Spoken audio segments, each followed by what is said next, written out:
I'm going to call you out this week. I have a mailing list where people write to me and tell me their biggest problem with their sewing. And there's a link to that mailing list in the description below. But there are themes that come out in the things that people tell me. Do any of these sound familiar? It's very daunting and I have no clue where to start. I get a lot of ideas and get super excited, but then I never actually start anything. I'm always frightened that everything will turn out wrong, so I might as well just quit while I'm ahead. These do sound familiar to me as well. And when I read email after email like that, it starts to become clear to me there's something we've forgotten. Remember how this was supposed to be a hobby?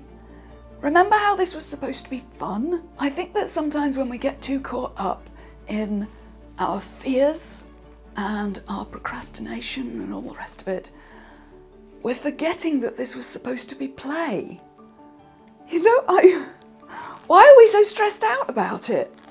I have a beautiful niece in California, daughter of very dear friends of mine, and we got on a Zoom call a couple of weeks ago. They were all telling me about the sewing that they're doing.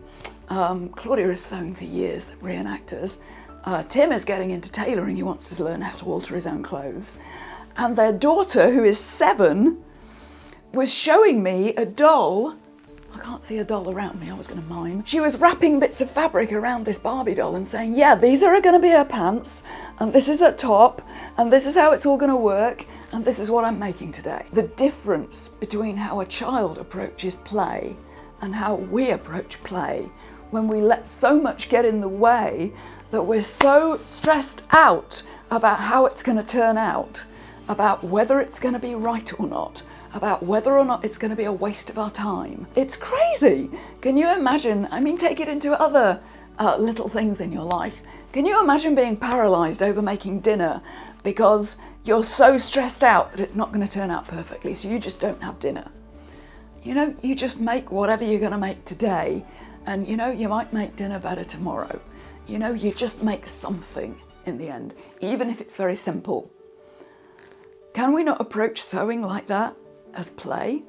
Can you imagine my niece or any small child that you might know saying, well, you know, I would make these clothes for my doll, but I just, you know, I just don't know how it's going to turn out. You know, you just experiment when you're a child. You're just so anchored in the present moment, in what you're going to do this afternoon, in what you're doing right now. You don't have a whole set of preconceptions about how it's going to feel if it doesn't turn out right, and that you must do it perfectly today. You just spend the afternoon playing, and it feels like an endless afternoon because you do just let yourself play.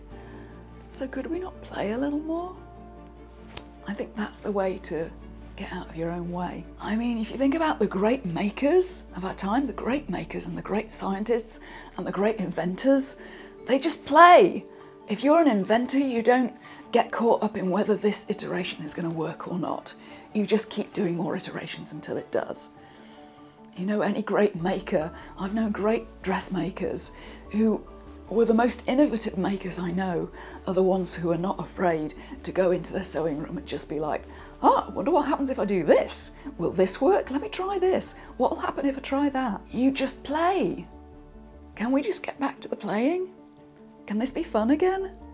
So I just want you to zoom in on this afternoon, on today, on this present moment. Be in the present moment like a child and stop having such a sort of attitude of scarcity about time, that we must make everything perfectly now because time is limited. You know, if you just approached it like a child who feels like this afternoon is endless and they just need to play, they just need to faff about with bits of fabric and see what comes out the other side, then you'll find that your sewing becomes much more successful long term. And you learn much more by making those mistakes and making those experiments. This came home to me when I was doing a yoga class. I've been doing yoga classes online, and the teacher was saying, we were in some sort of convoluted, twisted pose, and I just heard him say, more play and observation, less determination, which really connected with me because my whole life I've been praised for being so determined that I always get determined and get what I want by being just pushing and pushing and being determined. And maybe that's not the best way of doing it. Maybe I've caused myself more stress than I needed to, because maybe we just need to play and observe.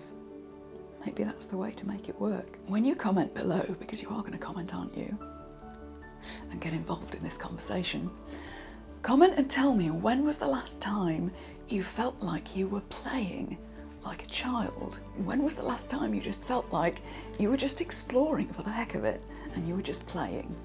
So I encourage you to get involved in the conversation below and just get out there and play.